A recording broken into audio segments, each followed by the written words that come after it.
Dear students, I am Professor Hatem Elgamal, Professor of Obstetrics and Gynecology. We shall discuss in this lecture and these parts of lectures normal childbirth. Intended learning objectives at the end of this course, each one of you will be able to define normal labor, know the theories of onset of labor, know the stages of labor, manage each stage of labor, active management of labor, control of pain during labor, and give care to the newborn. What's labor?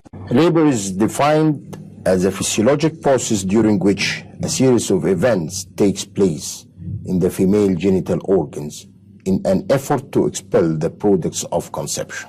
What is normal labor?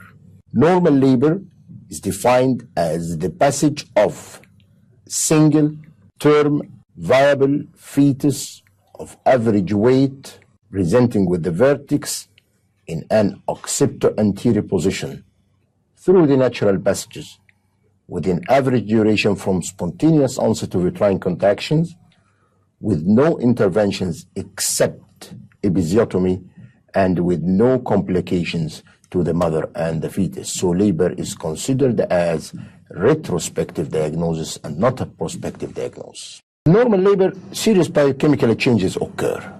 For normal labor to occur, there must be changes in the cervix, followed by uterine contractions, followed by cervical dilatation, followed by rupture of membranes. And these cervical changes change the cervix from firm organ inconsistency to soft organ inconsistency, so it can be easily dilated. Theories of labor, there are several theories of labor, but no theory up till now is satisfactory. We have theories that explain the role of hormones. We have the estrogen-progesterone imbalance theory. The estrogen theory in human pregnancy is hyperestrogenic state, but it is not the main hormone of pregnancy. The main hormone of pregnancy is the progesterone, but the estrogens also increase during pregnancy. The placenta is the primary source of the estrogen, and the concentrations of the estrogens increase in the maternal circulation with increasing gestational age. Estrogen don't themselves cause uterine contractions.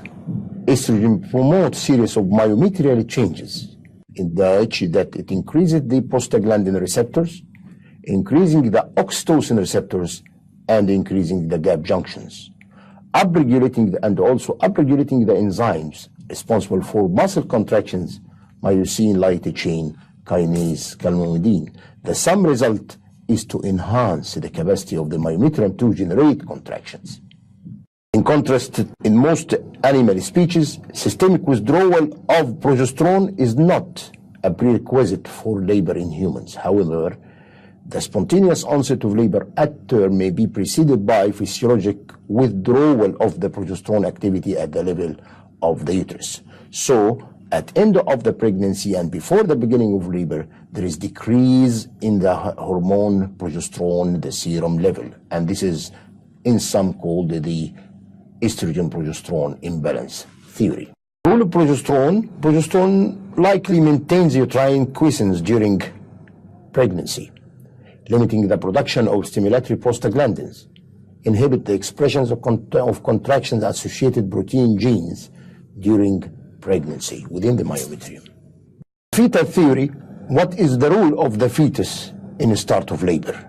And this may be the most accepted theory. Role of fetal hypothalamic-pituitary-adrenal axis is the onset of labor. There is enhanced fetal pituitary ASTH, adrenocorticotropic releasing hormone, secretion that stimulates the intermediate fetal zone of the fetal adrenal glands to release the abundant amounts of the dihydroepiandrosterone sulfate, which is the estrogen precursor.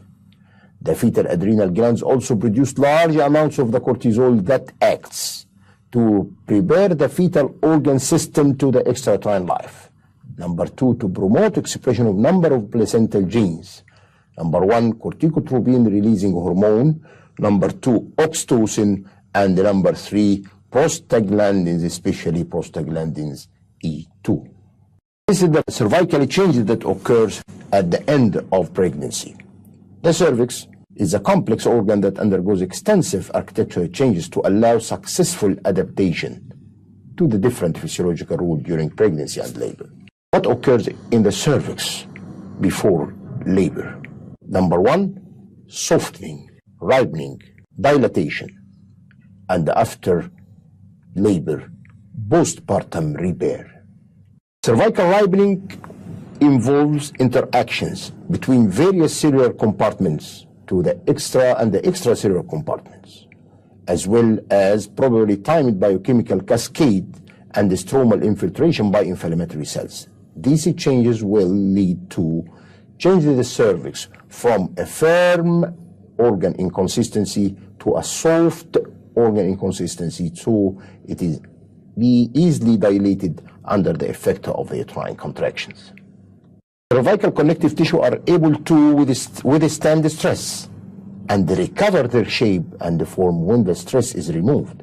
Collagen-containing fibers add strength to the tissue, and also elastin and the proteolytic enzymes are essential for the matrix resilience.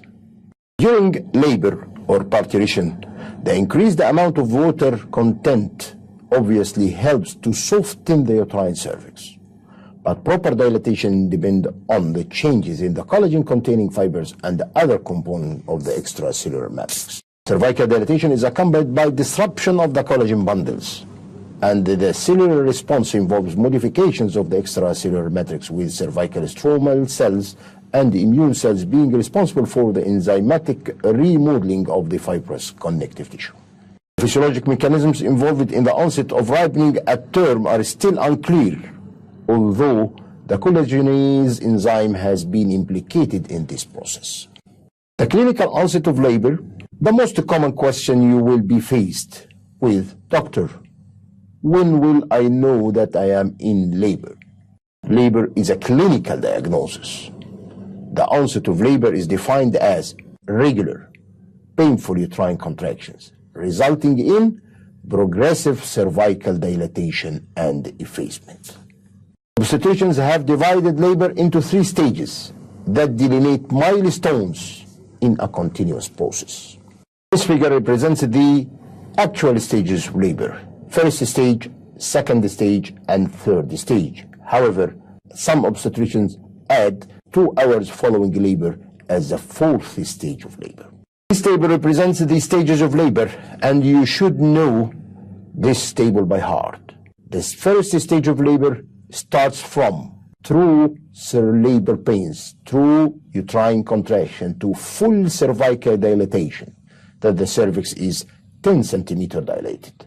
And this stage lasts in prima gravida from 12 to 16 hours, and in the multigravida from 6 to 8 hours. The second stage starts from full cervical dilatation to delivery of the fetus, and in prima gravida is 1 to 2 hours.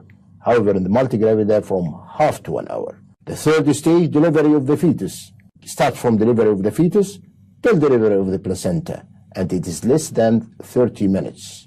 And the fourth stage, from delivery of the placenta till 2 hours after labor, and this is the 4th stage of labor. First stage of labor begins when regular uterine contractions and ends by complete cervical dilatation. Friedman subdivided the first stage into an early latent phase, which begins with mild, irregular uterine contractions that soften and shorten the cervix. The contractions become progressively increased, more rhythmic and stronger. Active phase begins when the cervix is about 3 to 4 centimeters dilated and is characterized by rapid cervical dilatation and descent of the presenting part, and ends by complete cervical dilatation at 10 centimeters. According to Friedman Curve, the active phase is further subdivided into acceleration phase, phase of maximum slope, and deceleration phase. This is the Friedman curve. As we know, we see that it is divided into latent phase, and the active phase is divided into acceleration phase, phase of the maximum slope, and the deceleration phase, then starting the second stage of labor. Friedman curve subsequent data of modern obstetric population suggest that the rate of cervical dilatation is slower, and the progression of labor may be significantly different from that suggested by Friedman labor curve. The second stage of labor begins with complete cervical dilatation and ends with delivery of the fetus. The American College of Obstetrics and Gynecology suggested that prolonged second stage of labor should be considered when the second stage of labor exceeds 3 hours. If regional anesthesia is used, and if exceeding 2 hours, if no regional anesthesia is used, and this is in nullibris or in the primary gravida. In multiparous women, such a diagnosis can be made if the second stage of labor exceeds 2 hours with regional anesthesia and 1 hour without the use of anesthesia. The third stage of labor is the time period between delivery of the fetus and delivery of the placenta and the fetal membranes. During this period, uterine contraction decreases basal blood flow, which results in thickening and reduction of the surface area of the myometrium underlying the placenta with subsequent detachment of the placenta, and it lasts about 10 minutes and may reach to 30 minutes. Criteria to diagnose active labor. Use these strict criteria for diagnosis of the active labor. May prevent misdiagnosis of dystocia in latent phase of labor, prevent unnecessary interventions, including cesarean section. These criteria, the most important is the cervix is dilated from 4 to 9 centimeter, and the rate of dilatation is more than 1 centimeter per hour and with descent of the fetus.